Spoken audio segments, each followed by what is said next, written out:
Hi, welcome to AI Trust Talks. I'm your host, Emma Johnson, and I'm excited to have you here. Artificial intelligence is changing the way we live, work, and connect, but with great power comes great responsibility. That's why this podcast exists, to deep dive into the critical conversations about AI safety, ethics, and responsible use. Every episode will explore the real-world challenges and opportunities AI brings, from helping business owners and corporate leaders make better decisions, to empowering data scientists to create responsible solutions, to guiding parents on how AI impacts their children's safety. This podcast is for anyone who cares about building a future we can all trust. So whether you're here to learn, debate, or just stay ahead of the curve, I invite you to join me on this journey as we shape the future of AI together. This is AI Trust Talks, where we build trust and technology, one conversation at a time.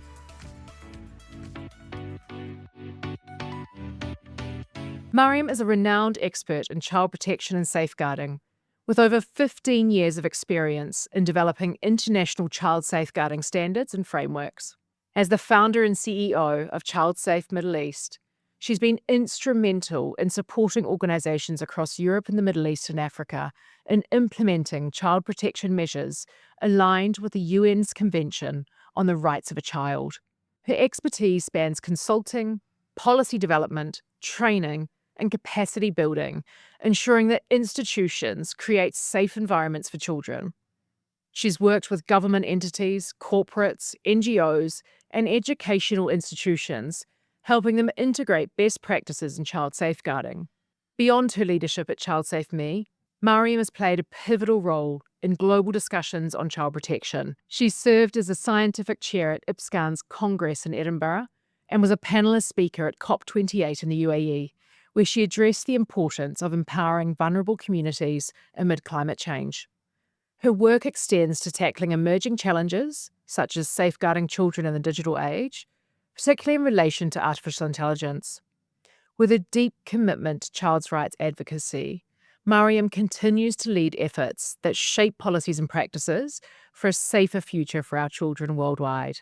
Today, we will deep dive into understanding child protection in the world of AI, AI's role in preventing child harm online, and practical guidance for parents.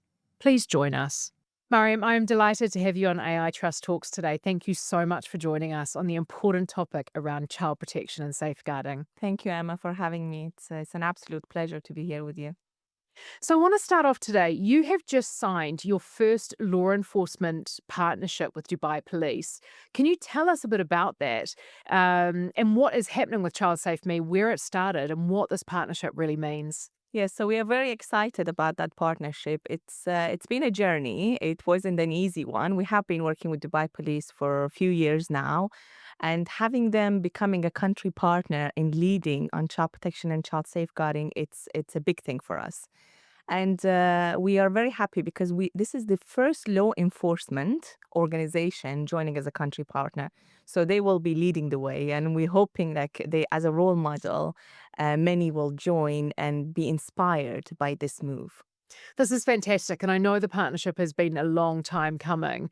And it's just so, I love how progressive Dubai Police is being in this space and just really starting to get ahead of the game to protect children in future. So can you tell us a bit about Child Safe Me, where it started and what was your journey to get there? Child Safe Me was born 8 years ago when I moved here from the UK to the UAE. And I realized that child protection, it's a new area in this region. And the law was only established in 2016. So it was perfect timing. Just few months after I moved here, I realized that we can start something, an entity, an organization where it will bridge the gaps, where it will bring organizations together to talk about child protection, to talk about what is their worries, what is the things that they need to be doing, what is the accountability around it at the international level and also at the national level in the UAE. I love it. And it's such an important topic to have here and to across the world as well. So I'm really keen to get your insights today on a couple of key different areas. So first of all, I want us to start talking about Let's understand what child protection is in the world of AI. So, to begin with, and related to AI and child safeguarding, could you share with us one concern that keeps you awake at night and one hopeful thought that really keeps you going? Yes, that's a good question. So, the first thing I would say, what keeps me up at night is that there's too much excitement around AI. There's a buzz, and people are not looking at to what are the side effect of it, and how can we be well prepared before deploying an AI tool. So for me, it's too much excitement with the tech companies, with those who are developing these tools, and not putting children at the center.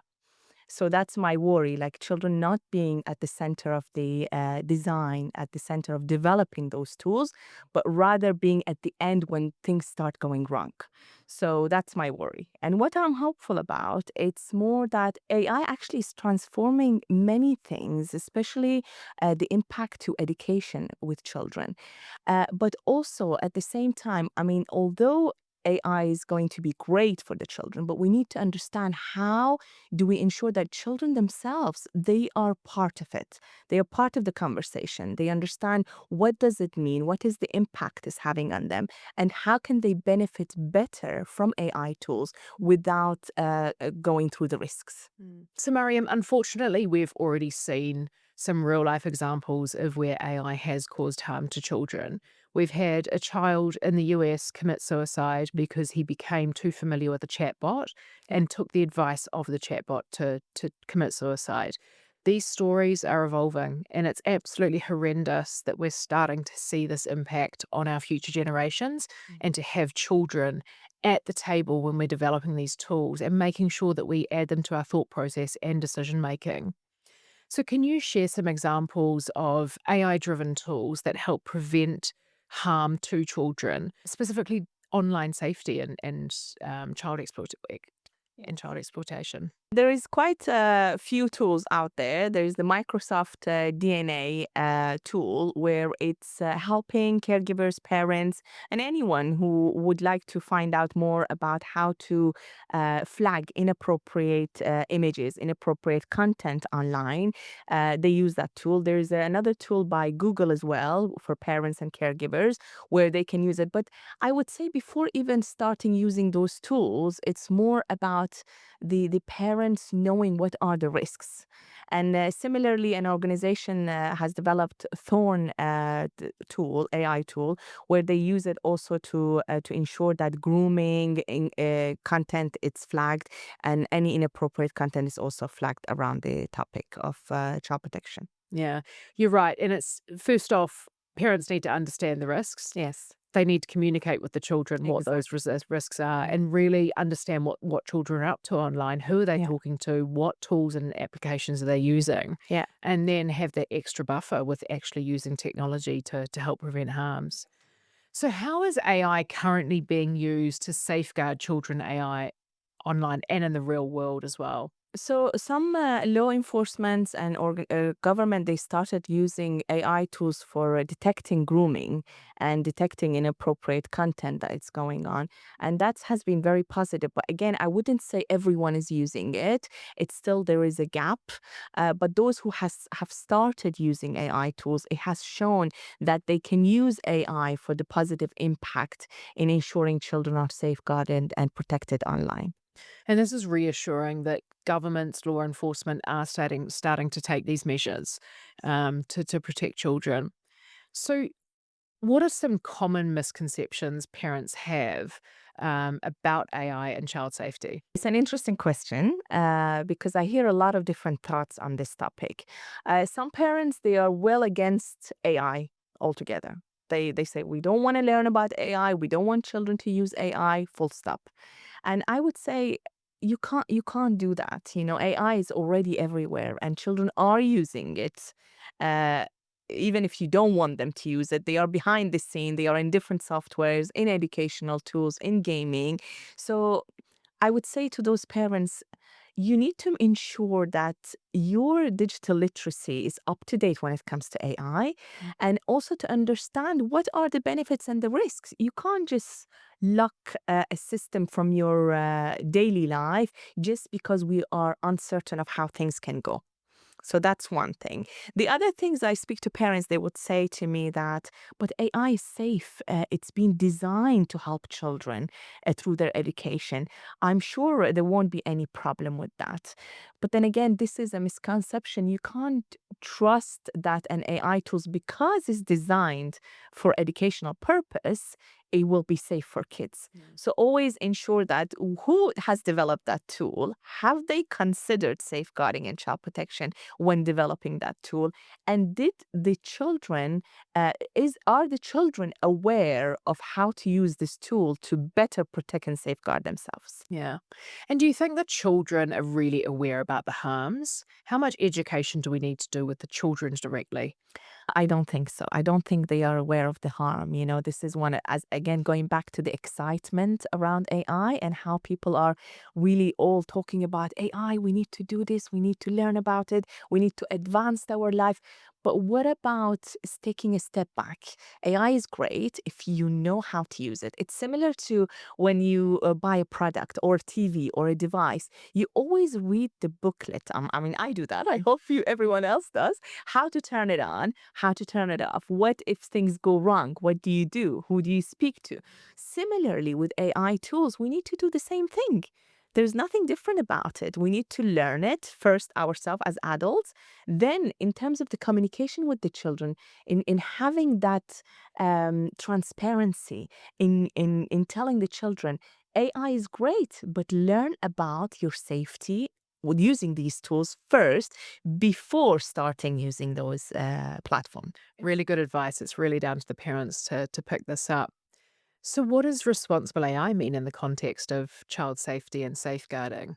Responsible AI in safeguarding and child protection, it's more around putting, I would say it this way, having a safeguarding lens or glasses or whatever view before starting designing your AI tools or your AI educational platform or anything related to AI. You need to first think about the child. Have the child at the center. Ensure that by what you are developing, you are not bringing harm to the lives of children, not intentionally, sometimes unintentionally. Sometimes we are thinking that we are doing great by developing this tool and we will bring a lot of benefits. But think before deploying it, think before you start sharing it out there to the world for children to use it. Is it going to have any risks? And mitigate those risks. I would say, mitigation, understanding the risk, because there will be risks. There will be always risk, but mitigating the risk before deploying, it's priority number one. You're right. It's really having those conversations around intended and unintended consequences. For those that are unintended, that could be negative, what are the risks? How can we mitigate them if possible? And who's going to be accountable for those risks and making sure that if they do arise, that we take action, immediate action. So I want to jump now to legal and ethical viewpoints. Can you tell us about policy frameworks across the globe and how they're really starting to elevate and evolving alongside AI-driven child protection? AI guidance and frameworks, we're seeing that there's various ones being developed or have been developed. But as we know, AI is advancing so fast. It's going really fast. So we need to ensure that those AI frameworks and policies have a key element on child protection and safeguarding. And usually I wouldn't say it's there, it's not present. So UNICEF, for example, the UN has developed some guidelines and policies on how to speak to children about AI, how the parents can learn more about AI safety for their children. But it's not being shared widely. People are still don't have the awareness around these policies and guidelines. So I would say having an open conversation about what's out there already before starting developing new ones.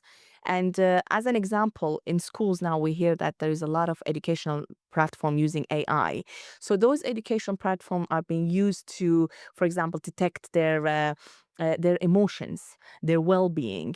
But what is this system is going to do, and is it really exactly how it's been described, or sometimes it can misjudge the way that children are being monitored and the data has been collected about those children in school. So we have to ensure that we know what is happening behind the systems that they are deploying.